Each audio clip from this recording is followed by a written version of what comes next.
rugby français, il a...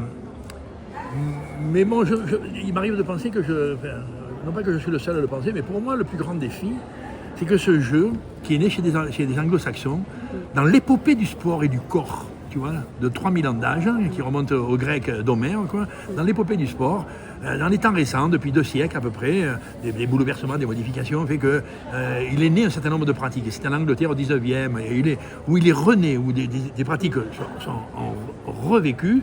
Tu vois, elles étaient millénaires, je sais pas, l'athlétisme, et puis d'autres pratiques, notamment les sports collectifs, sont nés dans ce moment-là. Les sports collectifs, le foot, le basket, ils sont tous nés au début, au 19e siècle. Bon, ce bouleversement-là, il a amené en l'occurrence, sur une terre particulière, chez les anglo-saxons, notamment en Angleterre, à l'émergence de quelques pratiques.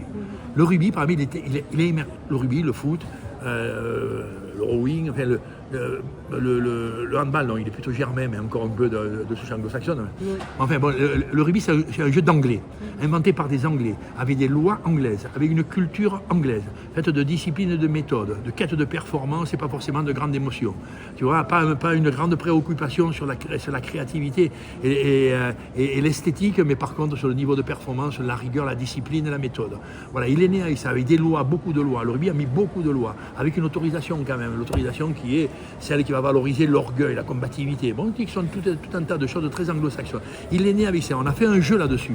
Nous, Français, pendant longtemps, nous avons été marginalisés. Pendant longtemps, nous y sommes accoquinés. Puis après, nous y sommes venus. Puis après, nous avons fait comme eux. Et après, pendant un siècle, jusqu'en 1980, tu vois, ils nous ont considérés avec gentillesse, mais ils nous ont invités à faire le tournoi. Mais par contre, on jouait le même jeu qu'eux avaient inventé. On n'a pas apporté une règle depuis 3 siècles. On n'a pas apporté rien. Non, rien. Nous sommes toujours dans un jeu de pratique. Et en le jouant comme eux, en s'appliquant pour le faire aussi bien qu'eux, et même en faisant en sorte qu'on essaye de le dépasser, on ne l'a jamais dépassé. On ne les a jamais dominés. Il y a eu 10 Coupes du Monde. Tu vois, la première est en 87 et moi je les ai toutes vues. Il y a eu 10 Coupes du Monde. Et les 10 Coupes du Monde, elles ont toutes été gagnées par des anglo-saxons. Toutes sans exception. Les Français n'ont plus, c'est tout. Reviens ici et on termine. Donc, j'allais te dire, l'impératif est le seul emploi, c'est le seul temps de la conjugaison qu'il ne faut pas employer avec moi. Bon, en fait, non, je m'étais mis debout. Non, j'ai pas fini alors. Tant pis, je suis désolé. Mais...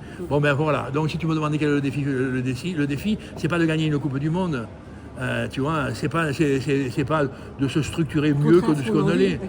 Mais non, mais l'ordinaire du monde, c'est ouais, putain, mais la prochaine, on va gagner. On en a perdu 10, et chaque fois qu'on en a perdu une, on dit, ouais, mais la prochaine, tu vas voir, ça c'est historique dans l'aventure des hommes stupides. C'est historique dans l'aventure des hommes ambitieux, régressifs. Et tu vas voir la prochaine, on sera, ouais, ok, bien sûr, on en a perdu 10, mais on va perdre la 11e, c'est probable. Statistiquement, si tu faisais un peu de ce qu'on pourrait appeler, tu vois, de l'analyse ou statistique, voilà, simplement, donc le défi du rugby français, c'est qu'il trouve sa voie unique et son identité incopiable.